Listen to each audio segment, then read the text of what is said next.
अस्सलामुअलैकुम, मैं हूँ डॉक्टर फ़िज़ा ख़ान और मैं हूँ पाकिस्तान, मैं हूँ सिंध, मैं हूँ पंजाब, मैं हूँ खैबर पख्तूनख्वा, मैं हूँ गिलगित बल्तिस्तान और मैं हूँ बलूचिस्तान। आज मैं बलूचिस्तान से अपने प्रोग्राम का आगाज़ करूँगी। उस बलूचिस्तान से जो तरक्की की शाहराह और पाकिस्तान की जान है।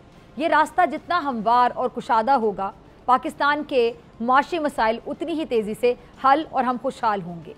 और ये राज कोई रॉकेट साइंस नहीं है, ये बात दुश्मन भी जानता है और दोस्तनुमा दुश्मनों को भी अच्छे से इल्म है।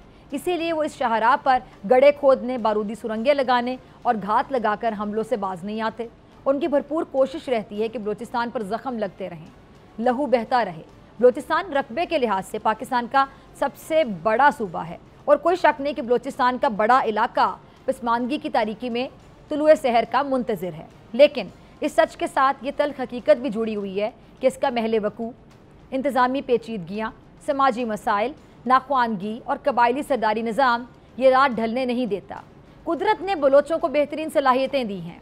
उनमें से कला अब्दुल्ला का कोई अब्दुल कहार और नोशकी का उस्मान अनवर फ़ौज में जाए तो पीएम काकूल में शानदार कारकर्दगी पर एजाज़ी शमशीर का हकदार ठहरता है।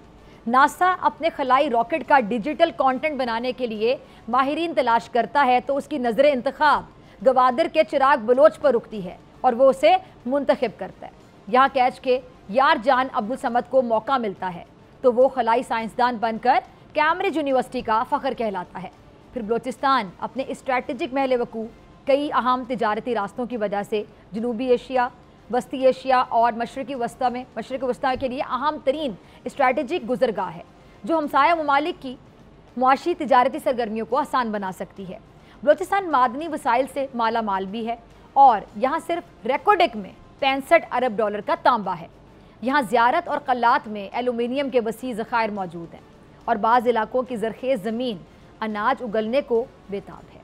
यहाँ सारा साल ऑपरेशनल रहने वाली गवादर की बंदरगाह तिजारती बहरी जहाज़ों के लिए अलग से कशिश रखती है। फिर मसला क्या है कि बलूचिस्तान इतना पीछे क्यों है? बहुत सारी वजूहात में यकीनी तौर पर हमारी हुकूमतें भी इसकी ज़िम्मेदार हैं, लेकिन इसका एक बड़ा सबब सरहद पार बैठे दुश्मन की साजिशें हैं। भारत ने मकबूजा कश्मीर की तहरीक आज़ादी की हिमायत का बदला लेने के लिए 20 बरस पहले बलूचिस्तान में अलहदगी पसंद जत्थों को मजबूत करना शुरू किया, उनकी सहूलतकारी की, अफ़गानिस्तान में उन्हें पनाह दिलवाई और वहाँ ट्रेनिंग कैंप बनाए और बलूचिस्तान में दहशत और वहशत का भयानक खेल शुरू किया। Baloch Liberation Army, Baloch Republican Army और दीगर जत्थों को टास्क दिया कि बलूचिस्तान में इतना खौफ फैल जाए कि यहाँ कोई आने का नाम ना ले। सरमायाकार तो बलूचिस्तान का नाम सुनते ही कानों को हाथ लगा ले। तरक्याती कामों को सबूताज करके, हुकूमती रिच को चैलेंज करके, आम बलोच की ज़िंदगी अजीरन बनाकर, शिकवों, शिकायतों, नाराज़गियों को प्रोपेगेंडे के खमीर में मिलाकर नौजवानों को बागी बना दिया जाए। ये अपने प्रोपेगेंडे से नौजवानों को शर्मचार बनाकर बारूदी जैकेटें पहनाने में मसरूफ़ हैं, लेकिन साजिशें करने वालों के पास इन सवालों का जवाब नहीं है।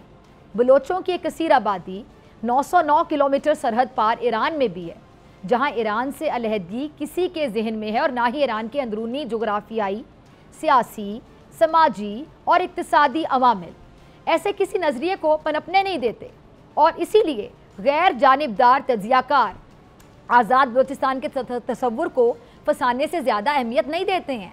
और अगर हम सच की बात करें तो सच्चाई भी यही कि बलूचिस्तान में सिर्फ बलोच ही तो आबाद नहीं है, एक बड़े इलाके पर पश्तून भी हैं और यहाँ पे सेटलर भी दहाइयों से रह रहे हैं। फिर बलूचिस्तान में विफाक परस्त पीपल्स पार्टी, मुस्लिम लीग नून, जमीयत उलमा इस्लाम, जमात इस्लामी और तहरीक इंसाफ समेत वो कौम परस्त तंजीमें भी हैं जो पाकिस्तान के सियासी निज़ाम का बाकायदा एक अहम किरदार है।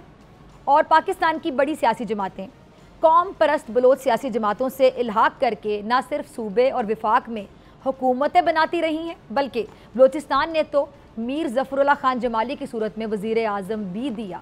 यहीं से सादिक संजरानी चेयरमैन सेनेट और कासिम सूरी डेप्यूटी स्पीकर कौमी असम्बली रहे हैं।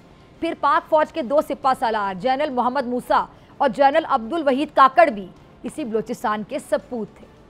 और इससे इनकार नहीं है कि यहाँ पे मसाइल हैं, मुश्किलात हैं, एहसास महरूमी है, लेकिन उम्मीद है कि ये एहसास महरूमी एक दिन ख़त्म हो जाएगा और हम सब मिलकर बलूचिस्तान को मजबूत बनाएंगे इंशाअल्लाह।